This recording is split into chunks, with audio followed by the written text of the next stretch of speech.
자, 이제 지옥에 대한 내용 마지막으로 사악한 자의 최후의 상태 되어 있죠.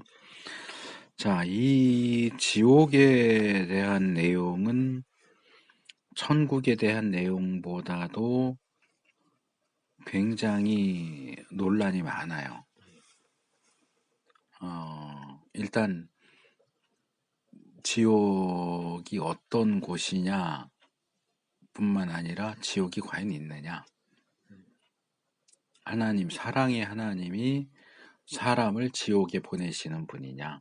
그럴 리가 없다.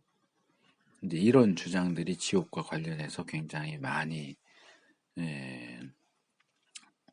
주장되고 있고, 그래서 여기서는 그 부분을 뭐 길게 다루지는 않아요. 이제 물론 멸절설이라든가 이런 내용들이 나오기는 하지만, 그래서 우리가 좀 더 주의 깊게 살펴봐야 하는 내용이기는 합니다. 자, 여기 좀 보죠. 둘째 줄.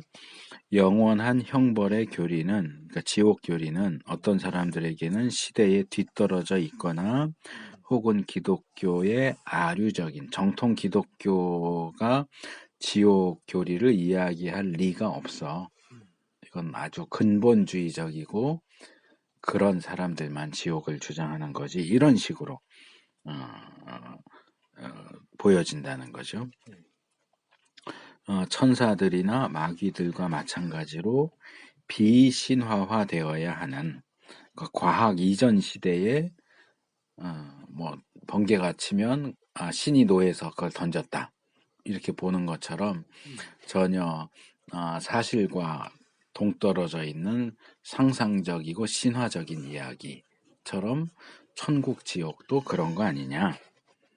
그렇게 이제 보는 입장들이 많아졌다고 하는 거죠. 그리고 이제 또 하나는 좀 전에 말한 것처럼 하나님의 본성의 주요한 특징인 하나님의 사랑과 그의 심판 사이에 어떤 긴장이 있는 것처럼 보인다는 사실에서 유래한다. 사랑의 하나님이 사람을 지옥에 보내? 그것도 뭐 일정 기간 형벌 받으면 풀려나거나 용서받는 게 아니고 영원히 형벌받는 지옥에 사람을 보내는 분이 사랑의 하나님일 수 있어. 이 주장이 이제 지옥과 관련해서 가장 많이 제시되는 내용이죠. 그런데 한마디로 딱 얘기를 하죠. 그러나 우리가 영원한 형벌의 교리를 어떻게 생각하든 이것은 성경에서 명백하게 가르쳐지고 있다. 지옥 교리는 성경에서 분명히 가르치는 내용이다. 예전에 내가 학생들, 중고등학생 지도할 때 한번 수련의 주제를 지옥으로 잡았던 적이 있어. 지옥을 특별히 이렇게 따로 연구해서 수련의 주제를 지옥을 가지고 이렇게 진행을 했던 적이 있는데, 지금은 내가 다시 찾아보지 않아서 잘 모르겠는데 그 당시에 내가 지옥과 관련된 책들을 기독교 서점에서 쭉 찾아봤는데 한 3권, 4권 정도밖에 없었어. 지옥을 주제로 한 책들이. 지금은 더 나왔을지 어땠을지 모르겠는데, 그러니까 정통 기독교 입장에서 얘기하는 지옥에 대한 내용. 그만큼 이제 기독교 안에서 지옥에 대한 가르침들이 점점 사라지고 있고 약화되고 있다 하는 거죠. 그런데 이제 내가 그 내용들을 준비하면서 발견하게 된 놀라운 사실 하나가 있는데, 그게 뭐냐면 성경에서 지옥에 대해서 가장 많이 가르친 사람이 누구냐 하는 거예요. 누굴 것 같아? 지옥을 가장 많이 이야기한 사람. 성경 인물 중에서요? 성경 인물 중에 지옥을 가장 많이 얘기한 사람.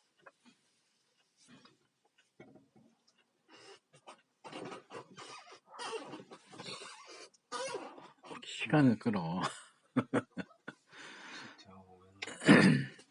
누굴 것 같아?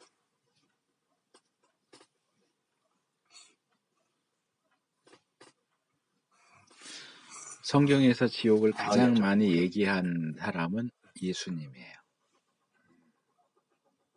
예수님이 지옥에 대해서 가장 많이 말씀하신 분이야. 물론 하나님도 사랑 그러지만 예수님, 사랑이신 예수님이신데 예수님이 지옥에 대해서 성경에서 지옥을 가장 많이 말씀하신 분이 예수님이시다. 거기에 굉장한 의미가 있다고 나는 생각을 해. 오늘도 잠깐 얘기했고 지난번에도 얘기했지만 거지와 나사로 이야기. 보통 이제 교회 안에서 목사님들이 거지와 나사로의 비유 이렇게 얘기하지만 난 비유가 아니라고 본다 그랬죠. 본문에 비유로 말씀하시되가 없어. 그냥 말씀하시되 그러면서 이야기가 나오지 그 이야기가 비유다라고 제시되고 있지 않다는 거예요. 그렇기 때문에 나는 그것은 비유가 아니라 예수님이 성육신 하시기 이전에 천상에 계시면서 직접 목격하신 일 가운데 하나가 아니었겠느냐. 그래서 천국, 지옥, 특별히 지옥을 이야기할 때는 이 부자와 나사로 이야기는 굉장히 중요한 무게를, 가치와 무게를 가지는 말씀이다. 이렇게 말할 수 있고요. 예수님이 이렇게 말씀하시지. 네 손이 너를 범죄케 한다면 찍어버려라. 두 손 다 가지고 지옥 가는 것보다 한 손 없이 천국 가는 게 낫다. 내 눈이 너를 범죄케 하면 뽑아버려라. 두 눈 가지고 지옥 가는 것보다 눈 하나만 가지고서라도 천국 가는 게 낫다. 그걸 한마디로 말하면 뭐냐면 이거야. 지옥은 절대로 가면 안 된다. 그 얘기를 왜 하실까? 예수님만큼 지옥을 아는 분이 누가 있을까? 예수님 지옥을 보셨잖아. 뭐 천국 갔다 왔다 지옥 갔다 왔다 하는 사람들은 사실인지 아닌지 알 수 없는 거고 우리가 조심해서 그거 따라다니면 오히려 더 위험할 수 있어요. 네, 조심해야 되고 그러나 예수님은 하늘에서 오셨잖아. 하늘에서 오셨고 지옥을 보시고 아시는 분이야. 지옥을 아시기 때문에 하시는 말씀이야. 야, 너 지옥은 절대로 가면 안 된다. 우리가 예수님을 믿는다라고 할 때 왜 예수님을 믿느냐? 자, 내가 그리스도인인데 나는 왜 예수님을 믿느냐? 너 불신자인데 너 왜 예수님을 믿어야 하느냐? 라고 할 때 가장 핵심적이고 중요한 것이 뭘까? 우리는 사람 앞에서도 그렇고 하나님 앞에서도 그렇고 뭔가 있어 보이기를 원해.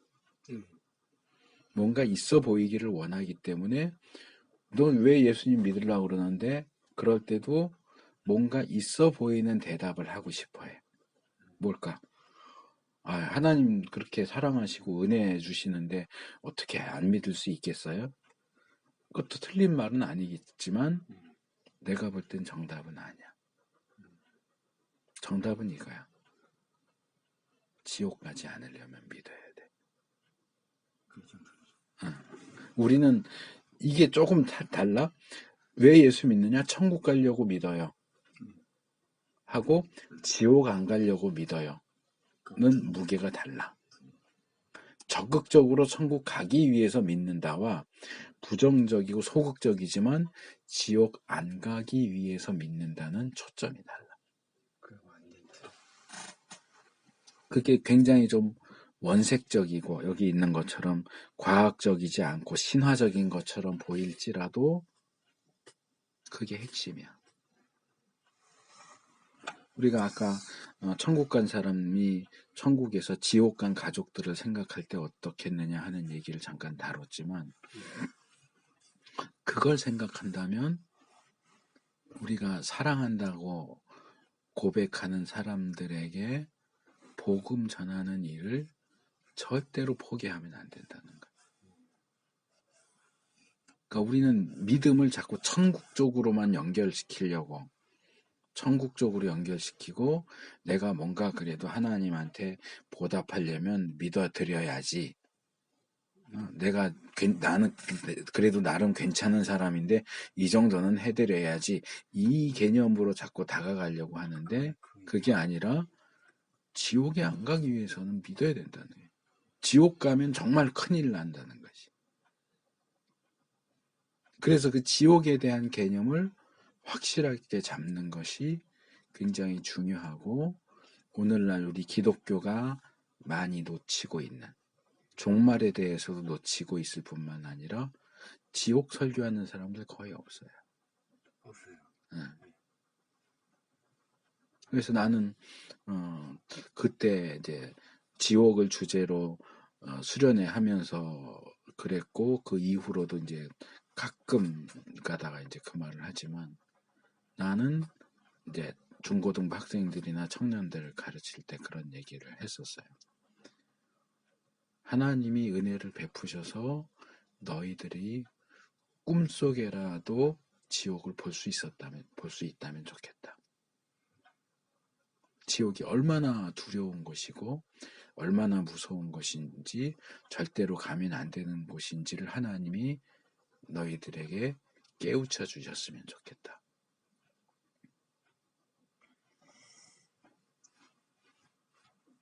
뭔가 지옥 안 가려고 믿는다 그러면은 뭔가 구차해 보이고, 내가 좀 하찮아 보이고, 뭐라 그러지? 쫀쫀해 보이는 거 말고 뭐라 그러지?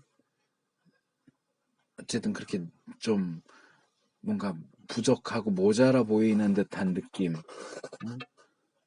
그런 게 있어서 그런지, 지옥 안 가려고 믿는다라고 대답하는 사람들은 거의 볼 수가 없긴 하지만, 사실은 그것이 정답이다. 성경은 분명히 우리에게 지옥에 대해서 얘기하고 있고, 누구보다도 지옥을 가장 잘 알고 계시는 예수님이 손을 잘라내고 눈을 뽑아내더라도 절대로 지옥은 가면 안 된다. 이제 거기 하나 더 이제 덧붙여서 말한다면, 여기 둘째 단에 나와 있죠. 마태복음 25장 41절. 왼편에 있는 자들에게 이르시되, 저주를 받은 자들아, 나를 떠나 마귀와 그 사자들을 위하여 예비된 영영한 불에 들어가라. 이 얘기는 나는 이 얘기하는 사람을 들어본 적은 없는 것 같아요. 근데 나는 이 구절을 보면서 이 생각을 해. 자, 지옥은 누구를 위한 곳이냐? 지옥이 왜 만들어졌느냐? 누구를 위해서 지옥이 있어요? 마귀와 그 사자들을 위하여 예비된 곳이다. 고통의 장소, 형벌의 장소다. 무슨 얘기냐 하면 규격이 다르다는 거예요.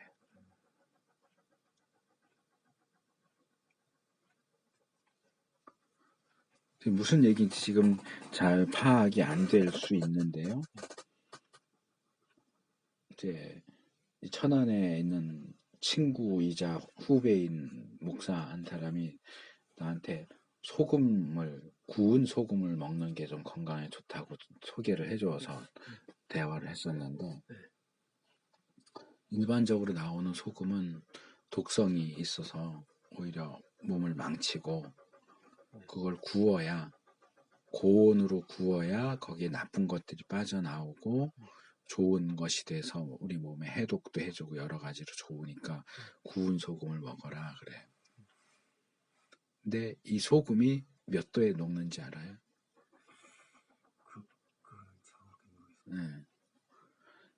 최소한 800도. 800도에 녹고요. 이게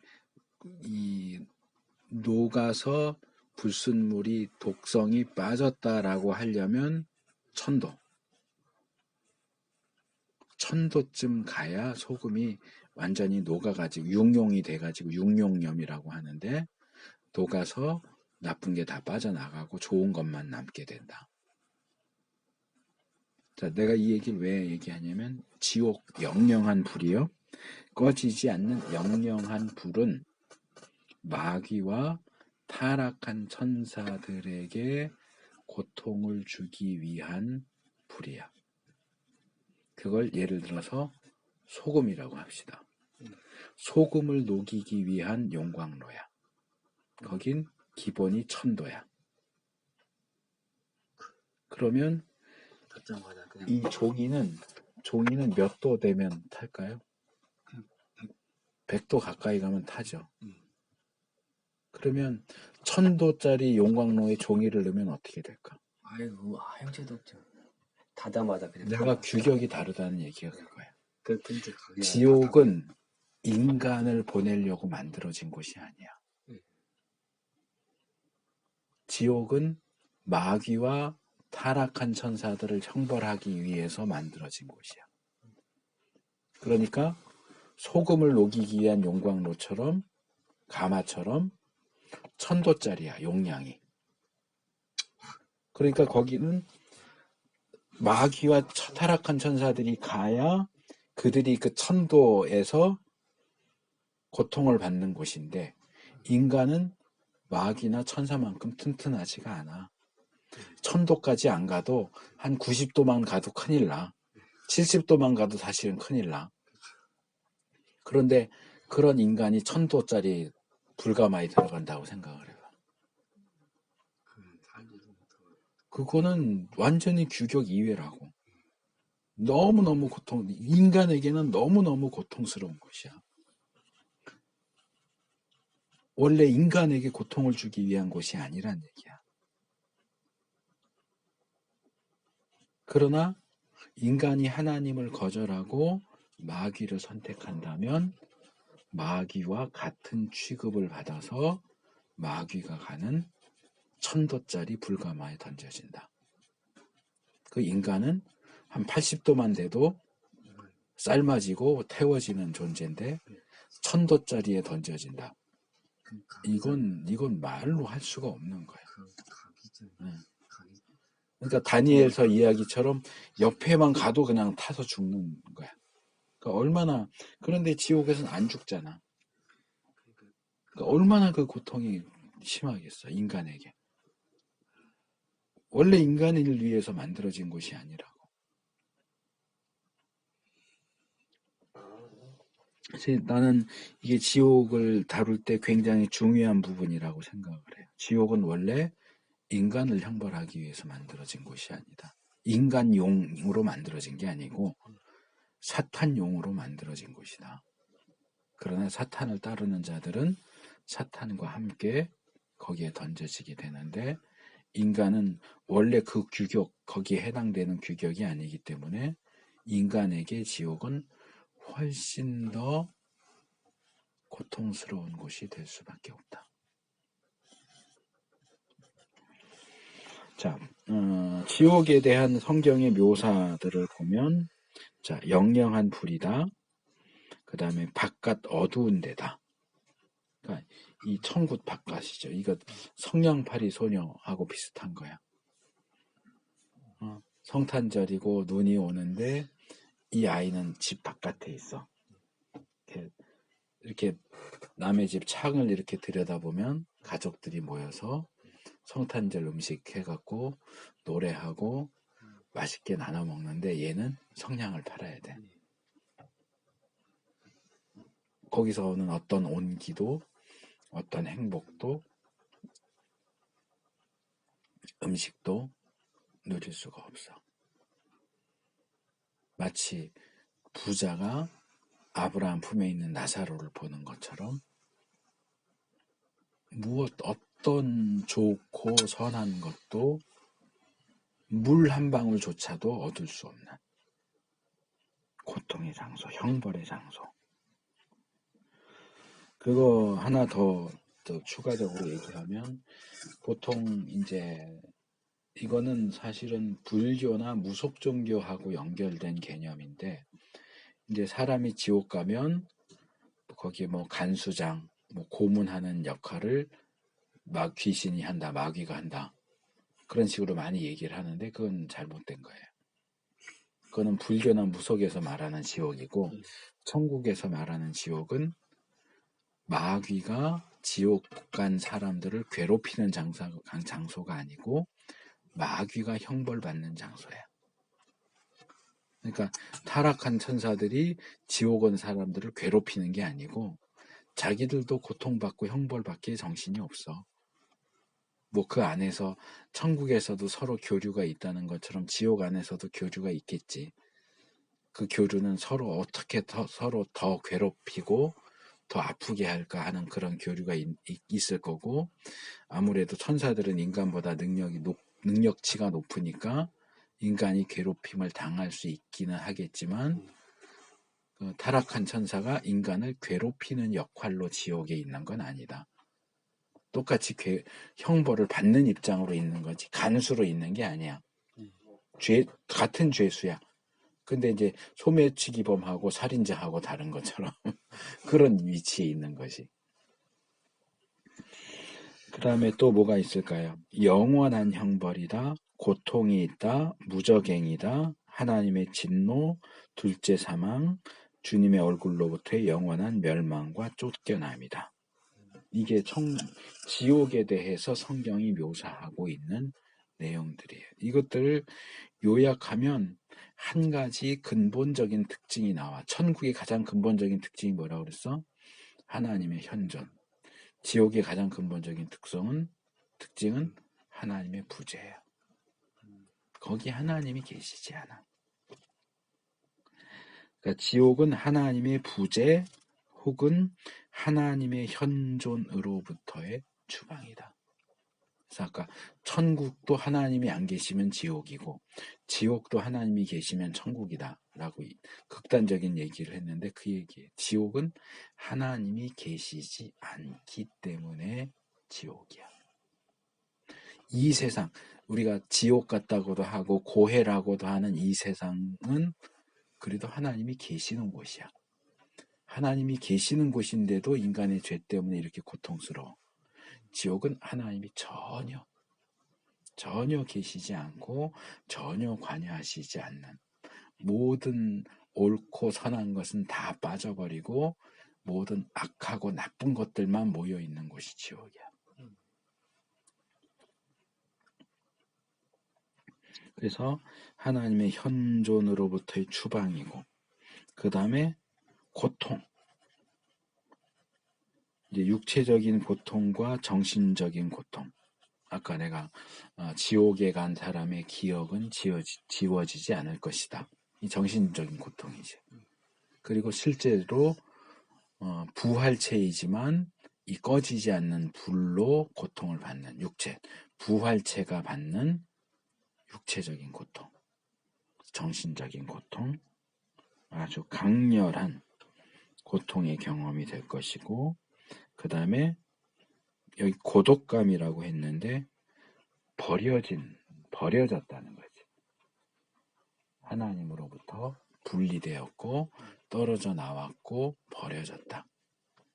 사실은 이건 이제 뒤에 가서 다시 나오지만은 버려진 게 아니고 사실은 자기가 버린 거야. 하나님이 사람을 지옥에 버린 게 아니고 사람이 하나님 싫다고 지옥으로 떠나온 거야. 그래서 자꾸 사랑이 하나님이 인간을 지옥에 보낼 수 있느냐라고 하는데, 이 끝에 가서 에릭스는 그렇게 얘기해. 하나님이 사람을 지옥에 보내는 게 아니다.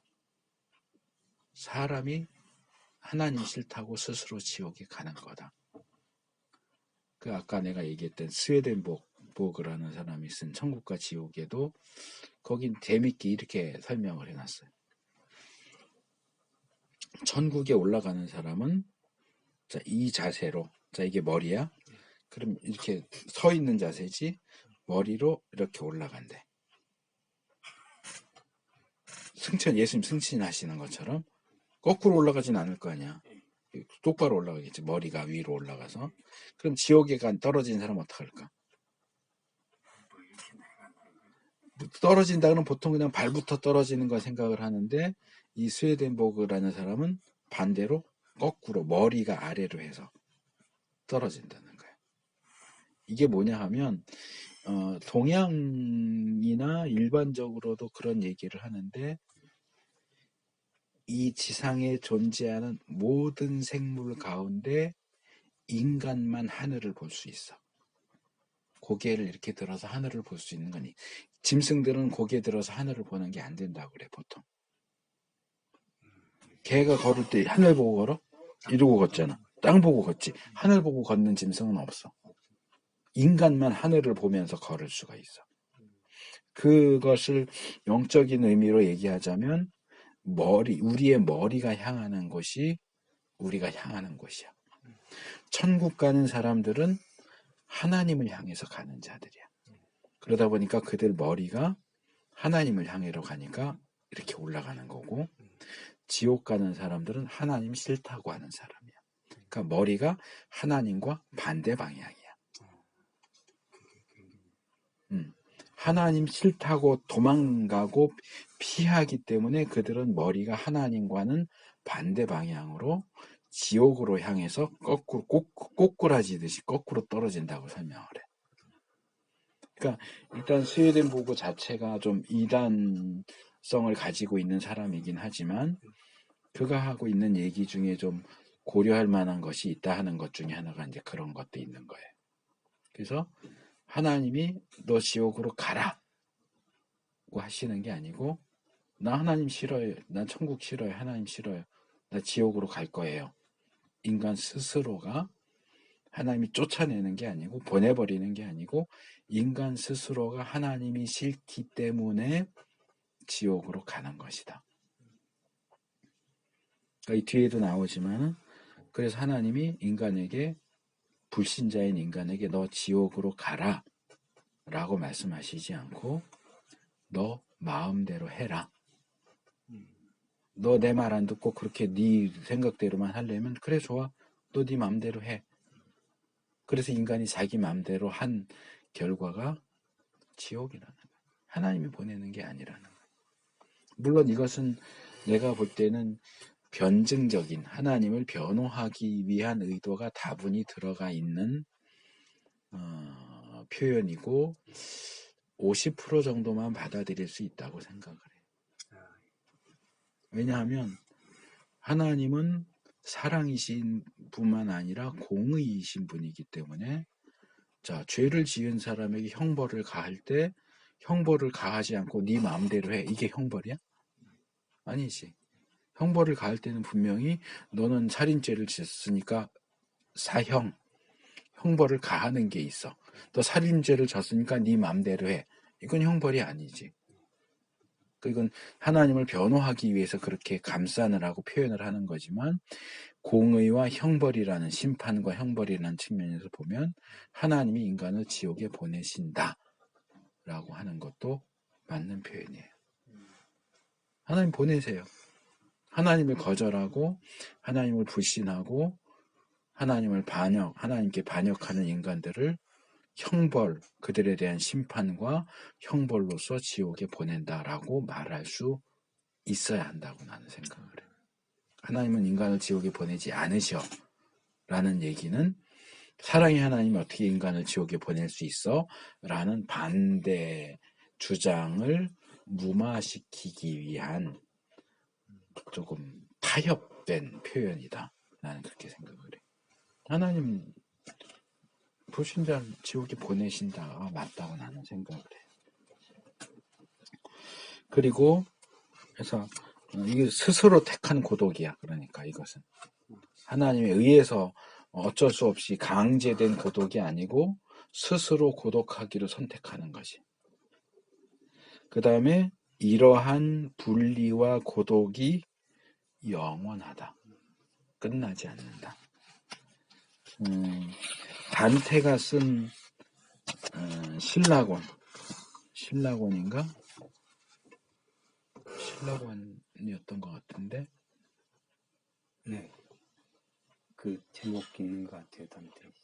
그게 그 주인공이 그 누구 안내받아서 천국도 가고 지옥도 가고 하는 내용인데, 신곡, 단테의 신곡. 신라곤이 아니고 신곡. 예. 신곡이라는 작품이 있어요. 그래서 거기 보면 그 주인공이 이 뭐 버질, 베르길리우스라고 하는 로마의 시인 안내를 받아서 지옥 여행도 하고 그러는 내용들이 나오는데 거기 그런 창작이겠지 물론 창작일 텐데 이런 이야기가 있어요. 지옥으로 딱 들어가는데 지옥 현관문 앞에 액자가 하나 걸려 있어. 액자에 이렇게 써 있어. 여기에 들어가는 자는 모든 소망을 버려라.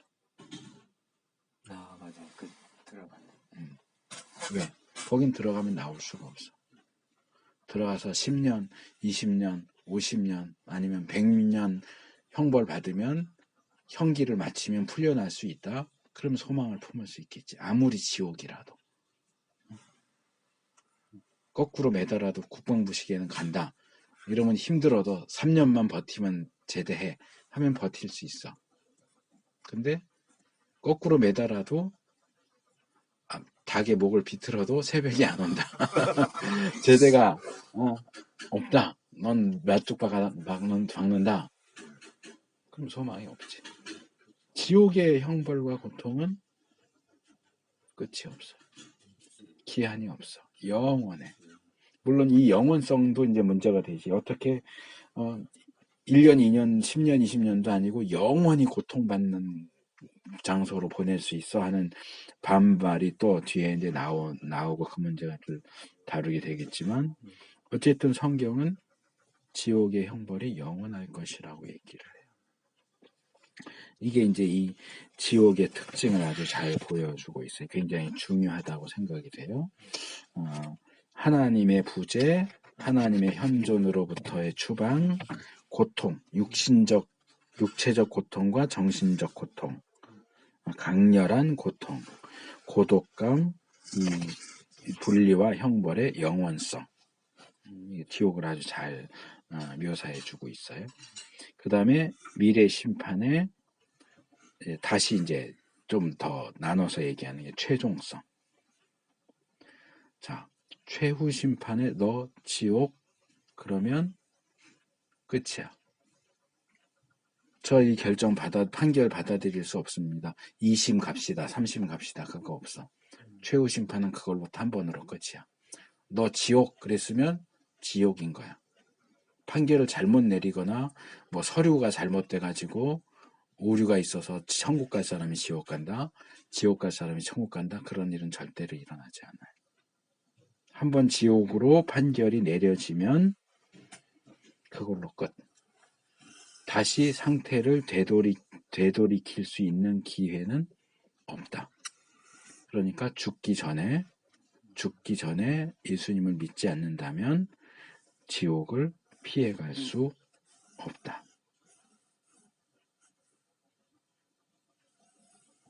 근데 이제 이 최종성에 대해서 반대하는 주장들이 있어요. 여기 있는 것처럼 에베소서나 빌립보서의 구절들을 이야기하면서 이 하나님이 주신 구원을 거절한 사람들이 죽어서 예수님 재림하시고 천국 지옥이 오는 걸 보면 정신을 차리고 나 이제부터 예수님 믿을게요. 그래서 구원 받을 수 있다. 라고 주장하는 사람들이 있는데 성경은 그렇게 얘기하지 않는다. 죽음 이후로는 예수님을 믿는 거 불가능하다. 상태가 결정돼 버리지 바꾸는 거 불가능하다. 그래서 내가 지난번에 천년왕국도 재림 이후에 천년왕국이 온다고 할 때 천년왕국 끝에 유대인들이 회개하고 돌아올 거다가 불가능하다라고 얘기하는 게 그거예요. 자신의 죽음 또는 예수님의 재림 이후에 입장을 바꾸는 건 불가능하다. 그래서 이게 어떤 사람들에게는 듣기 좋은 주장일 수 있지만 성경의 지지를 받지 못한다. 이 사람들이 인용하는 구절들은 실제로 그 내용들을 읽어보면 그냥 보편적인 얘기를 하는 것이지 죽은 이후에 예수님 믿어서 구원받을 수 있다는 얘기를 하는 게 아니다. 또 여기 이야기가 마지막 줄에 446페이지 마지막 줄에 죄를 주님께 굴복시킴으로써 창조의 조화를 회복하는 것이다. 이것은 인간들이 하나님을 받아들이는 문제. 이제 앞에 에베소서나 빌립보서에 나오는 뭐 통일되게 한다거나 무릎을 꿇고 예수님을 주라고 시인한다 하는 것은 창조의 회복, 일반적인 의미에서 창조의 회복을 얘기하는 거지 결국 모든 사람이 다 예수님을 믿게 될 것이다 하는 그걸 얘기하는 게 아니다. 하나님이 반란을 진압하신다. 모든 반란을 진압하신다 그 얘기지 모든 반란자들이 복권될 것이다. 그 얘기가 아니라는 것이. 두 번째로 성경 어느 곳에서도 447페이지 둘째 단 두 번째 기회를 암시하지 않는다. 암시조차 하지 않는다. 죽음 이후 또는 재림 이후 또다시 기회가 주어진다 하는 내용은 나오지 않는다. 그 다음에 세 번째로 셋째 단 오른쪽 페이지예요. 이들의 주장과 반대되는 분명한 진술들이 나온다. 아까 살펴봤던 마태복음 25장 41절이나 부자와 나사로 이야기에 보면 그 천국과 지옥의 어떤 중간 상태는 없다. 또 천국과 지옥에서 위치를 바꾸는 거 불가능하다. 잠깐 방문하는 것조차 불가능하다. 그 둘 사이에 구렁이 있어서 건너갈 수도 없고 건너올 수도 없다. 그래서 이 만물회복론 또는 두 번째 기회라고 하는 이 주장은 받아들일 수 없다. 죽음 이전, 재림 이전에 예수님을 믿는 것 외에는 또 다른 기회가 주어지는 것은 없다. 그 다음에 미래 형벌의 영원성. 자, 이 심판은 취소되지 않을 뿐만 아니라 영원하다. 우리는 모든 사람이 구원받게 될 것이라는 관념을 단순히 거절하지 않을 뿐만 아니라 아무도 영원히 처벌받지 않을 것이라는 주장도 역시 거절한다. 지옥, 그러니까 이런 거지. 지옥이 있다고 해도 어느 정도 시간을 지옥에서 보내다 보면 지옥을 빠져나올 수 있다. 그러니까 지옥의 상태가 영원한 게 아니다. 이렇게 주장을 하거나 아예 지옥이라는 건 없다. 여기 이제 나오는 게 멸절론이죠. 멸절론은 뭐냐? 모든 사람이 구원받지는 않겠지만 최후의 상태는 한 가지만 존재한다. 천국만 존재하고 지옥이라는 건 존재하지 않는다. 사람들이 천국까지 못하는 사람들이 지옥에 가서 영원히 형벌을 받는 게 아니고 천국을 가지 못하는 사람들은 존재 자체가 없어져 버린다. 멸절된다. 존재하지 않는 것처럼 아예 없어져 버린다. 이게 멸절론이에요. 이게 지옥에 대한 가르침을 반대하면서 나온 주장이 멸절론 또는 멸절설이라고 하는 거예요. 그래서 나는 멸절설이라고 기억하고 있는데 여긴 멸절론이라고 번역을 해놨어요. 그래서 이제 페이지 넘어오면 워필드라는 학자가 이 멸절론을 세 가지로 제시를 해요. 순수한 멸절론, 조건적인 멸절론, 그 다음에 진정한 멸절론. 자, 순수한 멸절론은 뭐냐? 인간 존재 자체가 영원히 존재할 수 없는 존재이기 때문에 인간이 죽으면 그냥 없어진다. 그러니까 일반적으로 죽으면 끝이야 하는 그 얘기가 이게 순수 멸절론이야. 그러니까 인간 그냥 죽으면 끝이야. 그러니까 이거는 이 순수 멸절론은 조금 확대시키면 천국, 지옥 다 인정을 안 하는 거지. 이 신학적인 것에서는 지옥만 인정하지 않는 것이 되겠지만 일반화시켜서 말하면 죽으면 끝이지, 죽은 다음에 천국 가고 지옥 가고 그런 게 어딨어? 죽으면 그냥 끝이지. 근데 이제 신학적인 형태로 오면 죽어서 천국 가는 사람들을 제외한 나머지는 죽으면 끝이야. 이렇게 이제 보는 게 순수 멸절론. 두 번째, 조건적인 멸절론은 인간은 본래 죽게 되어 있다고 주장한다. 죽음은 끝이다. 그러나 믿는 사람의 경우는 하나님이 불멸성이나 영생을 주시기 때문에 이후에도, 죽음 이후에도 살아있거나 또는 소생하게 된다. 지옥 가는 사람들만 예수님을 믿지 않는다는 조건으로 멸절한다. 그러니까 이것은 이제 앞에 거는 천국, 지옥을 다 인정하지 않는 것이 될 수 있고, 두 번째는 천국은 인정해 주는 거야. 그러니까 인간은 원래 다 죽으면 끝인데 하나님이 믿는 사람들에게는 영생을 주셔서 그들은 멸절하지 않고, 예수 믿지 않고 하나님이 영생을 주시지 않는 사람들만 그런 조건 하에서 멸절하게 된다. 그 다음에 세 번째가 이제 진정한 멸절론이라고 이제 하는데, 죽음에서 악인의 소멸을 죄의 직접적인 결과로 본다. 인간은 본래부터 불멸적이며 죄의 결과들이 없었다면 영원한 삶을 살 수 있었을 것이다. 이거 이제 우리가 인간론 할 때 인간이 원래 이거 인간론이 아니고 그 개인 종말론에서 죽음 다룰 때 인간이 가사적 존재냐 불가사적 존재냐 다뤘었던 적이 있어요. 인간이 원래 만들어지기를 죽을 수 있는 존재로 만들어졌느냐 죽을 수 없는 존재로 만들어졌느냐, 그 얘기 이제 여기서 할 때 그러니까 첫 번째, 두 번째는 인간은 죽을 수 있는 존재로 만들어졌다.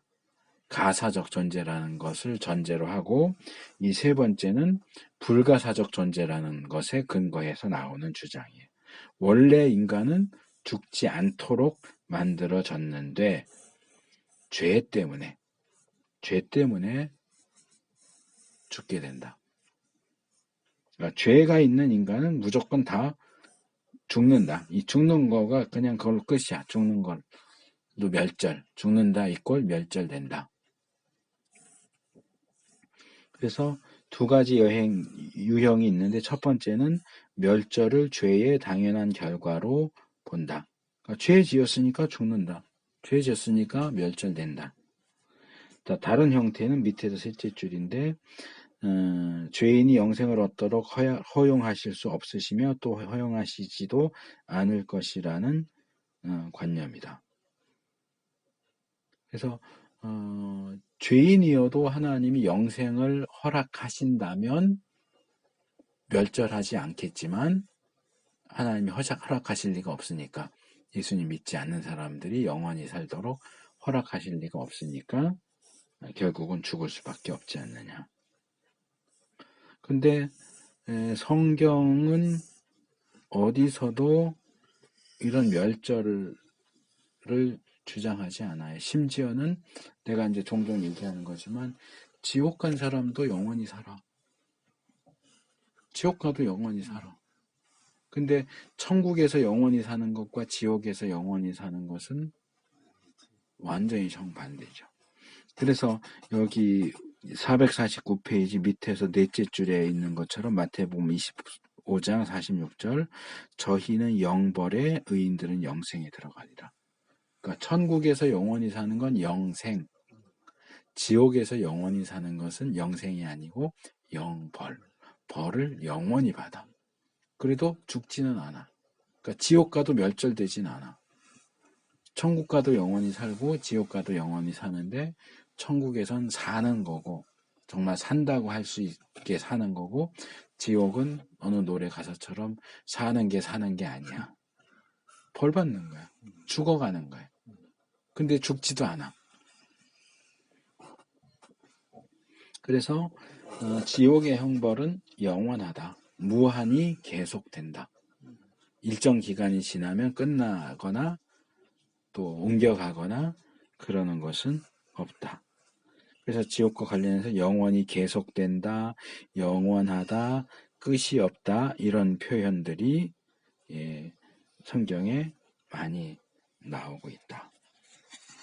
그래서 여기 뒤에 이제 조금 그런 논의가 449 끝에서 450페이지, 451페이지까지 쭉 연결이 되는데 뭐냐 하면 이제 학자들 가운데는 지옥을 인정하지 않기 위해서 지옥의 영원성을 부인하는 사람들이 있는데 이 마태복음 25장에 나오는 구절에 의하면 영생과 영벌이 짝을 이루고 있기 때문에 영벌이 영원한 것이 아니라면 영생도 영원한 것이 아니어야 된다.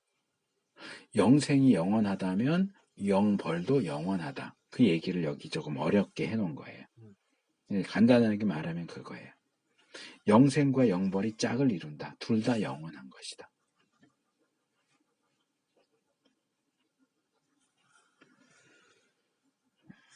그 다음에 이제 형벌과 관련해서 하나가 더 추가되는데 여기 인용문 밑에 450페이지 인용문 밑에 자, 이 영원한 죽음뿐만 아니라 영원한 불, 영원한 형벌, 영원한 고통에 대한 얘기.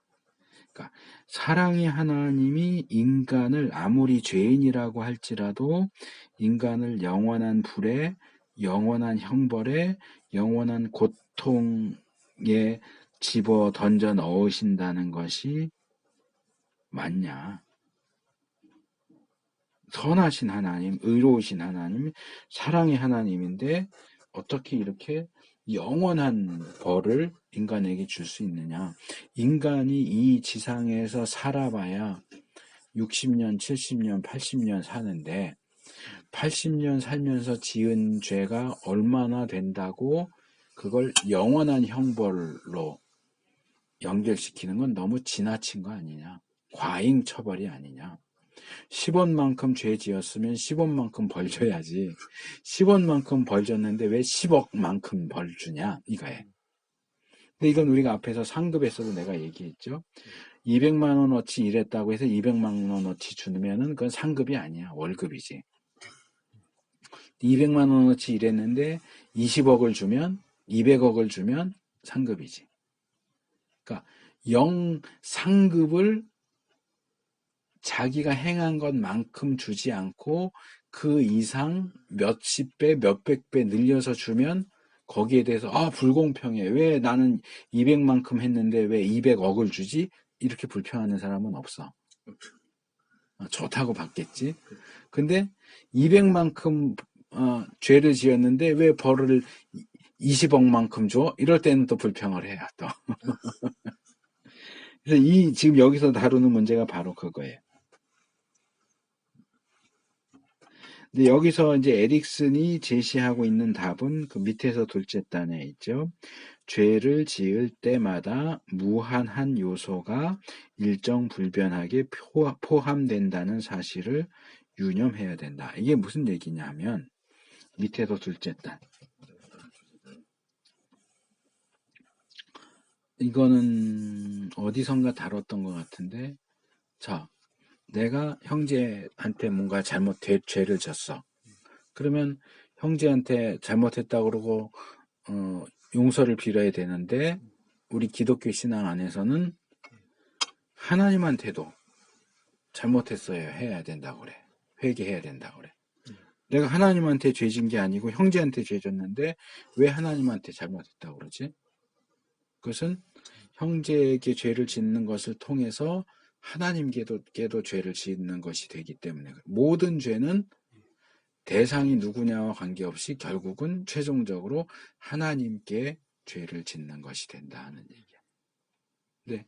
그래서 이 땅에서 유한한 기간 동안 유한한 죄를 짓지만 우리의 유한한 죄는 무한하신 하나님과 연결이 된다는 거지.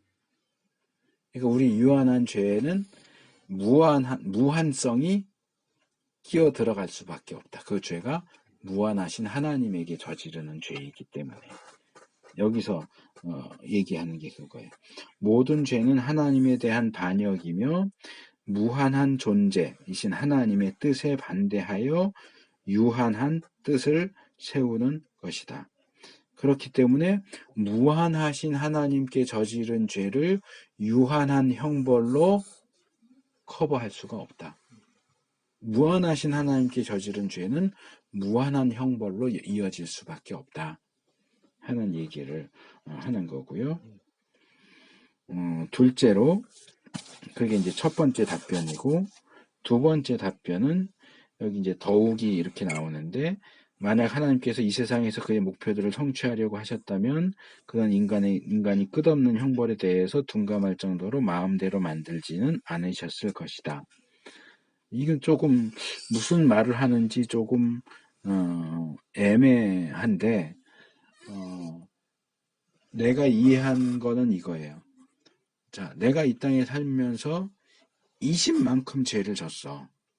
그럼 이 땅에서 20만큼 벌 받으면 되는데 왜 지옥에 가서 2000만큼 벌을 받으라고 하냐. 이건 불공평해. 라고 하는데, 우리가 이 땅에서 하나님이 이 땅에서 20만큼 죄 지은 사람을 이 땅에서 20만큼 형벌 받는 식으로 세상을 다스리지 않으신다는 거예요.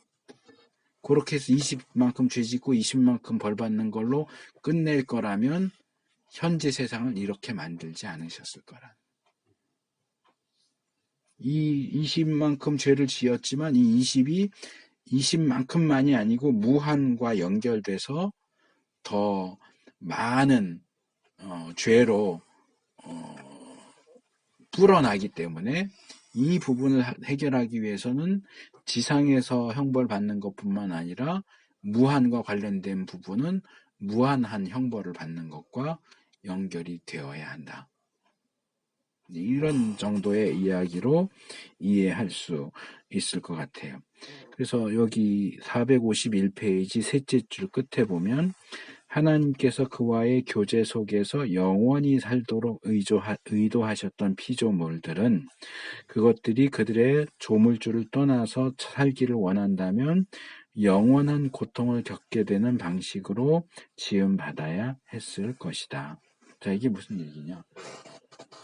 하나님이 인간을 만드실 때, 세상을 만드시고 인간을 만드실 때, 인간은 원래 하나님 곁에서 영원히 하나님과 함께 영원히 살 수 있도록 계획을 하셨어. 그런데 이 인간이 나는 하나님하고 함께 하기 싫어. 그리고 하나님을 떠났어. 이 세상에서. 유한한 80 정도 사는 동안 나는 하나님하고 영원히 사는 거 싫어. 그리고 죄를 지었단 말이야. 그렇다면 하나님과 영원히 함께 하는 것이 싫다고 하는 사람에 대한 형벌이 80년으로 커버가 되느냐. 또 하나님과 영원히 사는 거 싫으면 하나님과 영원히 떨어져 있어. 이렇게 해야 짝이 맞는다는 거야. 그 하나님과 영원히 하는 게 싫어하는 것이 이 땅에서 80년 생활 속에서 표출이 되지만 이것은 근원적으로 볼 때 하나님과의 영원한 함께함을 거절하는 것이기 때문에 결국은 하나님과 영원히 함께 할 수 없음이라는 형벌로 연결이 되어야 된다. 무슨 말인지 이해가 돼요? 조금 비비 꼬아놓은 것 같긴 한데, 그러니까 하나님을 거절한 인간, 하나님과 영원히 함께하는 것을 거절한 인간에 대한 형벌은 그것도 역시 영원한 것이어야 한다. 셋째, 우리는 또한 하나님께서 어떤 사람도 지옥에 보내지 않으신다는 사실을 깨달아야 한다. 이건 앞에서 내가 다뤘죠. 에릭슨이 이렇게 표현하는데 이건 50점짜리다. 하나님은 아무도 멸망치 않기를 원하신다. 그의 죄가 지옥의 고통을 경험하게 되는 것은 인간의 선택이다. 그의 죄가 그를 그곳으로 보내며 그리스도의 죽음의 유익에 대한 그의 거절이 그의 구원을 막는다. 루이스가 설명했듯이 죄는 일생을 통하여 인간이 하나님께 가버리세요. 나를 홀로 내버려 두세요. 라고 말하는 것이고, 지옥은 하나님께서 인간에게 마지막으로 그래, 너가 원하는 대로 될 거야. 그래, 너 나 없이 영원히 너 혼자 있어. 라고 하는 게 지옥이다. 그래서 이 부분은 아까 말한 것처럼 변증적인 측면에서는 괜찮은 답이긴 한데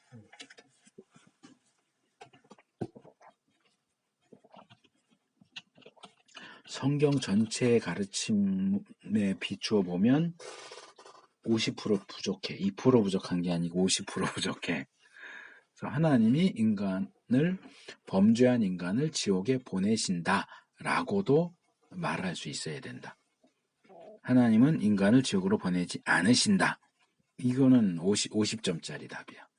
100점짜리가 되려면 인간 스스로 지옥을 선택해서 가는 거다라고, 하나님이 보내는 게 아니고 인간 스스로가 지옥을 선택해서 가는 거다라는 50점짜리 답과 하나님께서 그를 지옥의 형벌로 보내신다 하는 나머지 50점짜리 답이 같이 돼야 만족할 만한 답이 될 수 있다. 자, 그 다음에 상급의 등급이 있었던 것처럼 형벌에도 등급이 있다.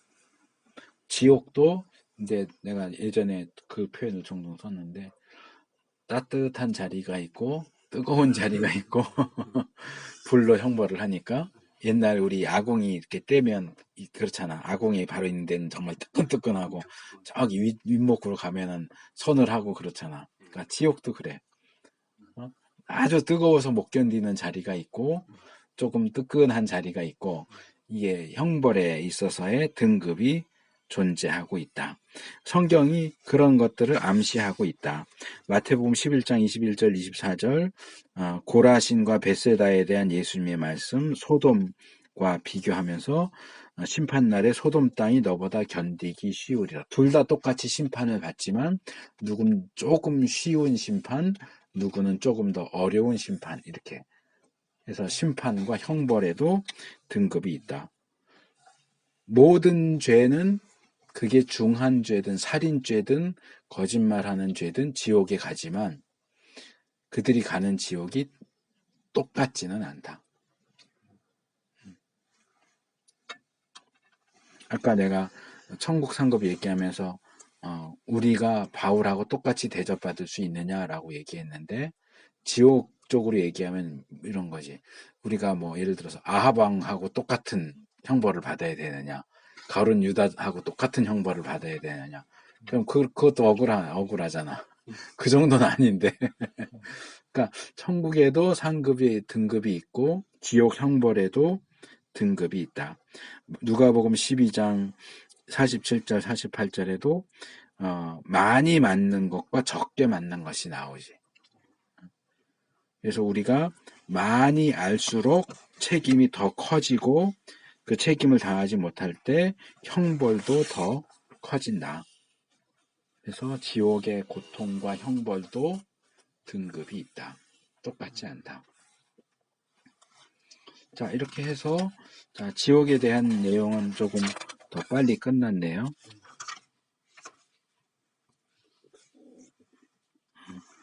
이제 58분 했네. 이제 여기 정리하고 후기까지 하면 적절하게 될 것 같아요. 그래서 천국, 지옥 교리가 우리에게 교훈하는 게 뭐가 있느냐. 뭐 좀 반복되는 듯한 감도 있지만 7가지를 여기 소개해 놨어요. 첫째, 우리가 이 세상에서 내리게 되는 결정들은 시간의 어떤 기간, 그러니까 우리가 이 땅에서 사는 그 기간뿐만 아니라 영원한 우리의 미래를 결정한다. 유한한 이 땅에서의 예수님을 믿을 것이냐 믿지 않을 것이냐, 또 믿되 얼만큼 열성적으로 충성할 것이냐, 믿지 않되 얼마나 더 못되게 굴 것이냐에 따라서 영원을 천국에서 보낼 것이냐, 지옥에서 보낼 것이냐, 천국에 더 좋은 곳에 있을 것이냐, 못한 곳에 있을 것이냐, 지옥에 더 나쁜 곳에 있을 것이냐, 좀 덜 나쁜 곳에 있을 것이냐 하는 것이 이 땅에서 결정된다. 그래서 우리가 이 땅에서 특별한 관심과 부지런함을 발휘해야 된다. 둘째, 이 세상의 상황들은 일시적이다. 도래할 영원과 비교하면 상대적으로 무의미한 것으로서 사라지게 된다. 그러니까 우리가 영원을 염두에 두고 살아야지 일시적인 이 세상을 염두에 두고 살면 안 된다. 이것이죠. 셋째로, 미래의 상태들의 본성은 이 세상에서 알려진 어떤 것보다 훨씬 강한 것이다. 예를 들어서 천국은 우리가 여기서 알고 있던 어떤 기쁨보다도 훨씬 능가할 것이다. 우리가 이 땅에서의 기쁨을 얘기하면서 뭐 설마 천국이 이만큼 하겠어? 이 땅에서의 고통을 얘기하면서 이미 지옥인데 뭐 지옥이 뭐 대수야? 이렇게 말할 수 없다는 거예요. 넷째로, 천국의 지극한 복은 이 세상의 즐거움들을 단순히 강화한 것으로 생각되어서는 안 된다. 천국의 가장 기본적인 중요성은 하나님과 함께 한다는 것이다. 그리고 그것들이 주는 것은 우리가 무엇을 상상하든지 그 이상이다. 천국도 지옥도. 다섯째, 지옥은 육체적으로 고통스러운 곳이라기보다는 오히려 하나님으로부터 총체적이고 최종적으로 분리되는 무시무시한 고독. 뭐 불로 고통을 받는다 하지만 불로 받는 고통보다 더 무시무시한 것은 하나님으로부터 분리됐다. 천국도 이것저것 다 좋다 하지만 그것보다 가장 좋은 것은 하나님이 함께 하신다. 지옥은 하나님이 함께 하시지 않는다. 자, 여섯째, 지옥은 보응하시는 하나님께서 불신자들에게 내리시는 형벌로서가 아니라 그것을 거절한 사람들이 선택한 죄악된 삶의 자연스러운 결과로서 생각되어야 한다. 자, 이 부분은 내가 앞에서 지적을 했는데 나도 잠깐 펜 좀 줘요. 여기 아니라 그러면 50점이라고 그랬어요. 하나님이 사람을 지옥에 보내는 게 아니다. 아니, 보내요. 그것을 너무 변증적인 것만 하느라고 하나님은 사람을 지옥에 보내지 않으셔 이렇게 하면 안 돼. 인간의 선택이 우선된다라고 하는 것도 인정해야 되지만 형벌로서 심판자로서 하나님이 인간을 지옥에 여기도 뭐라고 돼 있어. 예수님 우리가 여러 번 봤던 마태복음 25장 예 뭐라고 돼 있어요. 예수님이 어디 나오냐.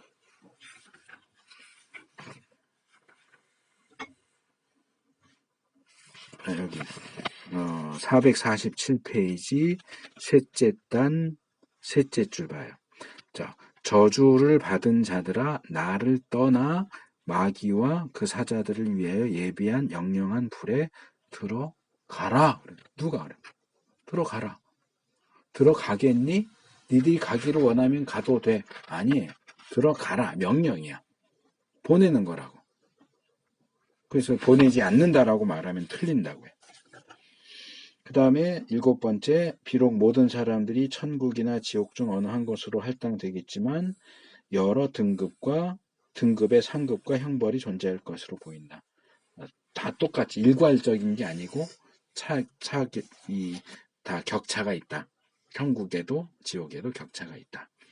자, 이렇게 해서 자, 지옥에 대한 내용 마치고요. 여기 뒤에 후기라고 하는 것도 내가 볼 땐 중요해 보이기 때문에 그거 간단하게 하고 종말론 강의를 마치도록 합시다. 자, 이 후기는 이제 이 에릭슨 책이 3권짜리로 돼 있잖아요. 그래서 이제 상권에서는 그건 나랑 같이 안 했지만 이제 서론하고 실론이 있고 나하고는 이제 인간론부터 해서 인간론, 구원론, 교회론 했고 인간론, 기독론, 인간론, 기독론, 구원론이 중권이고 이 학원에서 이제 교회론, 종말론 이렇게 했는데 그래서 이제 서론부터 종말론까지 조직신학의 전체적인 내용을 다 이제 다뤄서 끝낸 거잖아. 그러니까 이제 끝내면서 이 교리에 대해서 좀 주의해야 하고 좀 기억해야 할 내용을 이 후기로 기록을 하고 있는 것 같아요. 그래서 이 조직신학이라고 하는 것, 교리라고 하는 것은 사실상 이론이야, 이론. 사변이고, 이론이고, 관념들이에요. 그러면 이런 관념들이 정말로 중요하냐 하는 문제를 다루는 거죠. 그래서 어떤 사람들에게는 직접적인 경험에 대한 관심과 순간적인 적용을 위한 소원이 이론적인 고찰들을 무색하게 만드는 경향을 갖게 될 수도 있다. 그 결과 이와 같은 저술 작업의 가치가 의심스러운 것으로 보일 수도 있다. 내가 몇 달 전에 어떤 목사님 한 분을 만났는데 이제 순복음에서 늦게 공부한 나보다 한 3살인가 많은 목사님인데 그분은 이제 목회를 하다가 지금은 목회를 안 하고 재활용 일을 해요. 그러니까 트럭 갖고 다니면서 우리 집에도 와서 이제 재활용 같은 거 있어요. 여긴 재활용 하는 사람들이 안 와, 올라오질 않아. 근데 이제 어떻게 연결해서 그분이 이제 그렇게 해서 팔고 그걸로 선교를 하는 일을 하셔. 그러니까 일하면서 선교를 하시는 분인데 교회는 이제 사역을 하다가 나오신 것 같더라고. 누구한테 주고 물려주고. 근데 이제 이분이 계속 이제 대화를 하는 가운데 뭘 얘기하냐면 자기가 이제 전도 위주로 사역을 하니까 전도해야 된다. 현장으로 나가야 된다 얘기를 계속하는 거야. 그러니까 그런 분한테는 성경, 신학 이거 의미가 없어.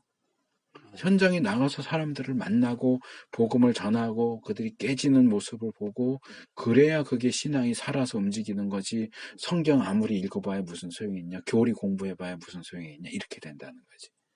네. 그러니까 이제 그런 분들 입장에서 이런 교리적인 가르침, 신학이 그냥 이론이고 관념뿐이라면 이걸 배우고 공부하는 게 무슨 가치가 있겠느냐. 그럼 정말 우리가 교리를 배우고 연구하는 것이 무가치한 일이겠느냐를 여기서 다루는 거예요. 그래서 여기 뭐 칼 막스 얘기도 나오고 찰스 다윈 얘기도 나오고 이 마르크스가 헤겔의 변증법을 가져오면서 그것이 이 인간 사회에 얼마나 많은 영향을 끼쳤느냐. 또 찰스 다윈의 종의 기원, 진화론이 실제로 히틀러 같은 사람에게 영향을 끼쳐서 수많은 600만이나 되는 유대인들을 죽이게 만드는 결과를 가져오지 않았냐. 이게 관념의 힘이다. 사람이 어떤 생각을 하고 어떤 주의, 사상을 가지고 있느냐가 그 사람의 행동을 결정하기 때문에 관념을 그냥 관념일 뿐이고 이론에 불과하고 실천이나 실제하고는 무관하다고 그렇게 몰아붙여서는 안 된다 하는 예를 들고 있는 거죠. 또 하나 이제 예수님이 이 땅에 오셨다고 하는 그 가르침도 이 세계 역사에 굉장히 많은 영향력을 행사해서 이 세상이 그 기독교의 복음이 없었다면 되었을 모습과 많이 그나마 지금 이 정도라도 된 것이 바로 이 기독교 복음의 힘이 아니겠느냐. 그래서 여기 둘째 단에 올바른 믿음의 문제는 오늘날에도 여전히 중요하다. 자, 우리가 올바른 믿음, 옳고 그른 것, 우리가 뭘 믿어야 하고 무엇을 믿지 말아야 되고 우리의 믿음 가운데 어느 것이 옳고 어느 것이 잘못된 것인지를 가리는 그것은 여전히 중요하다. 우리가 그리스도인으로서 어떻게 살 것이냐, 예를 들어서 은혜와 공로 사이의 관계에 대한 이해가 우리의 그리스도인의 삶과 바른 믿음에 있어서 필수적이다. 행함만 막 강조하면 바울이 로마서에서 유대인들에 대해서 이야기하면서 무슨 얘기예요? 저희가 열심은 있는데 하나님에 대한 지식이 없다. 향방이 없다. 자, 권투를 해도 열심히 팔을 휘두르는데 내가 때려야 될 대상은 여기 있는데 아무도 없는 데다가 열심히 1시간 내내 팔 휘두르면 그게 뭐야? 헛짓거리 한 거예요, 헛짓거리. 그러니까 이 제대로 된 올바른 믿음, 올바른 관념, 올바른 개념을 갖는 것은 우리에게 목표를 딱 맞추고 거기에 집중할 수 있도록 해주기 때문에 중요하다. 뭐든지 열심히 하는 게 중요해. 아니, 열심히 하는 것도 중요하지만 올바르게. 자, 내가 차를 타려면 이쪽으로 나가서 오른쪽으로 쭉 나가야 되는데 왼쪽으로 가면서 열심히 가면 열심히 갈수록 나는 차 타는 데서부터 멀어지는 거야. 열심히 안 하는 게 좋아, 그럴 때는 차라리. 그래서 전에 내가 얘기했는지 모르겠는데 군대에서 사관들 세울 때, 하사관들 세울 때 기준이 있어요. 병사들을 판단하는 기준. 능력과 열심을 배합해서 만든 네 부류가 있어. 능력도 있고 부지런한 사람. 이게 사관 1등이야. 1등 후보. 능력도 있고 부지런하고. 능력은 있는데 게으른 사람. 능력이 있는데 능력이 없는데 부지런한 사람. 능력도 없고 게으른 사람. 제일 좋은 건 능력이 있고 부지런한 사람이야. 그럼 제일 나쁜 게 뭘까? 능력도 없고 게으른 사람 같은데 아니야. 제일 나쁜 사람은 능력이 없는데 부지런한 사람이야.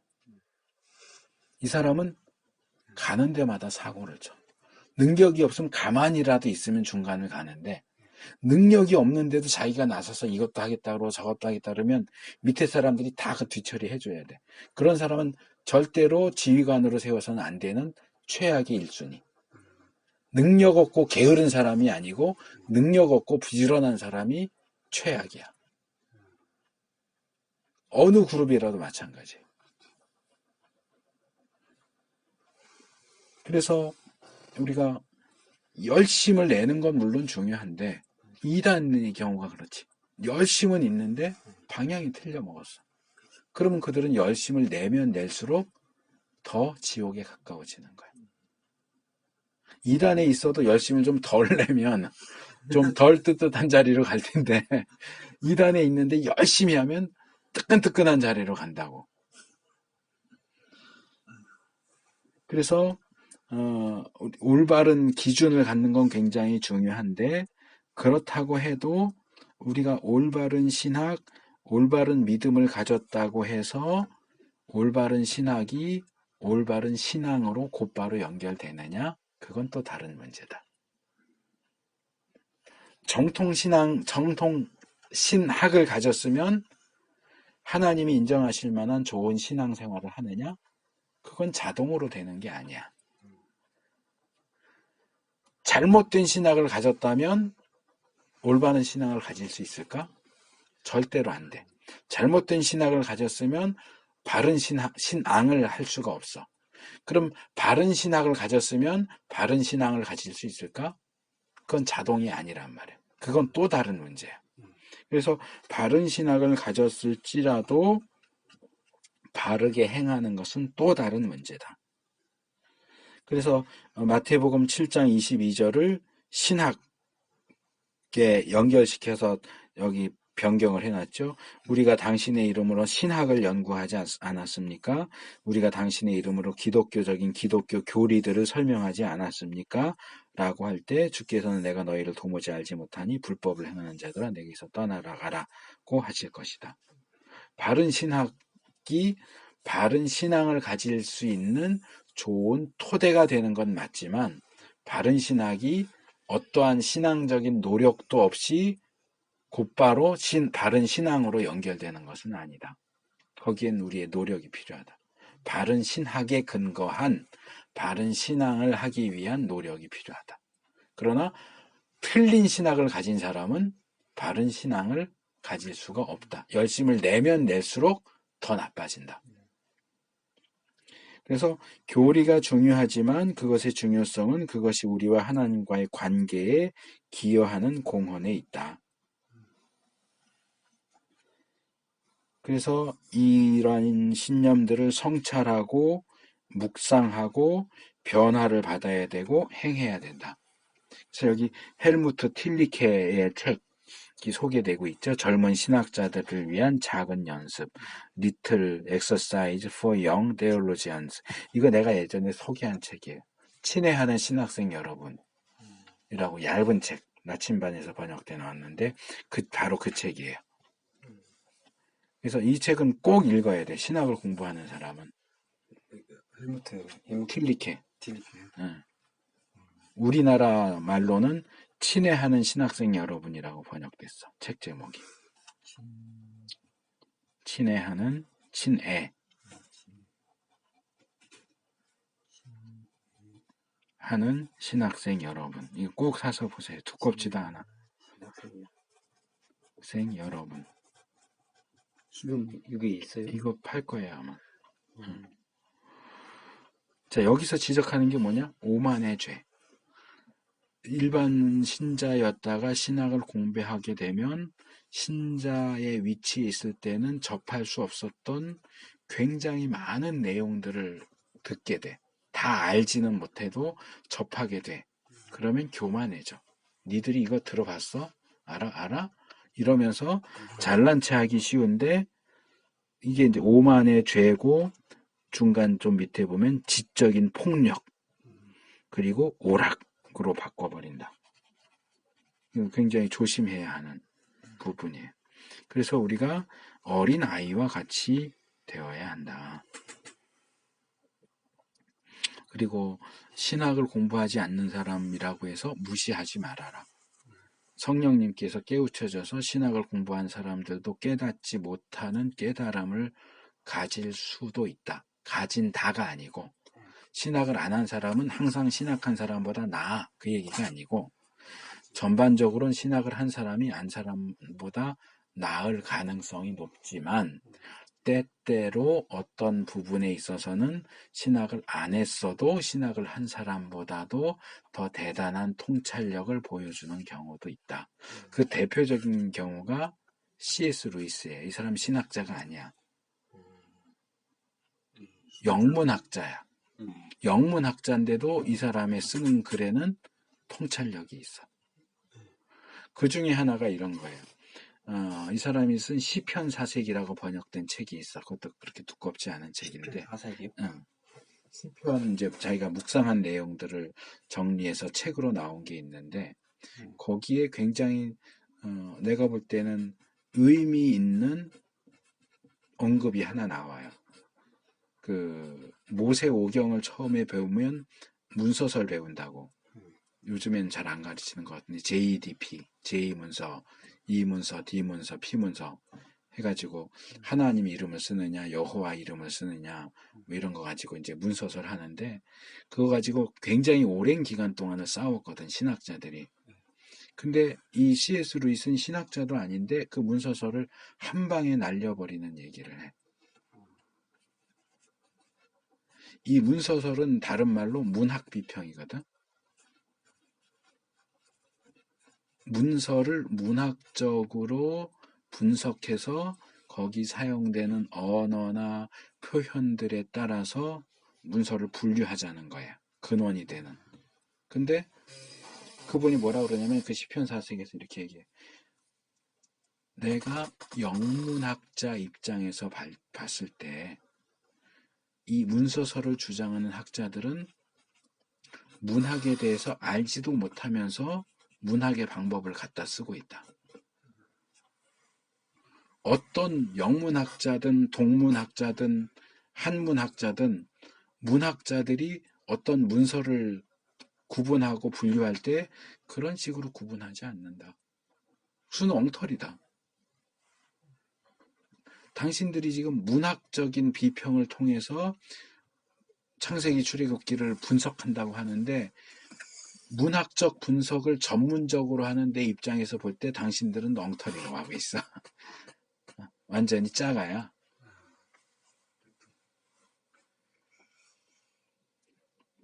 당신들은 신학자지 문학자가 아니잖아.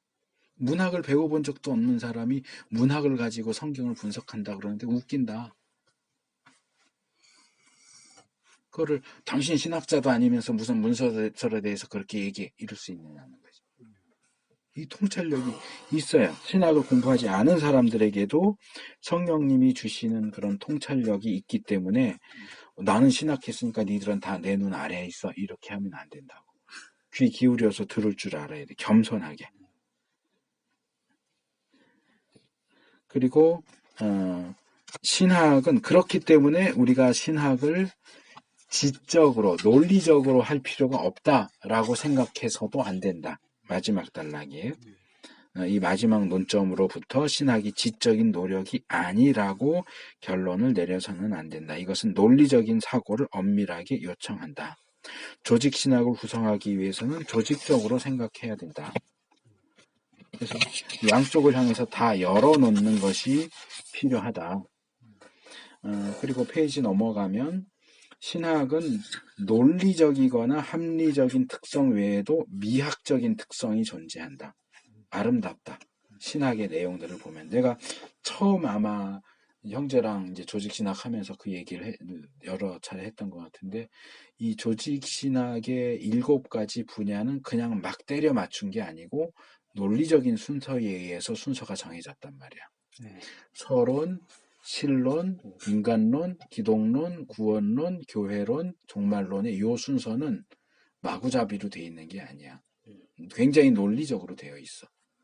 그런 논리를 통해서 우리가 아름다움을 느낄 수 있다는 게 이제 미학이 다루는 게 아름다움에 대한 것이. 그래서 우리가 교리들을 살펴보면서 그 아름다움을 발견할 수 있고 그 아름다움은 이제 하나님의 아름다움과도 연결이 되는 거지.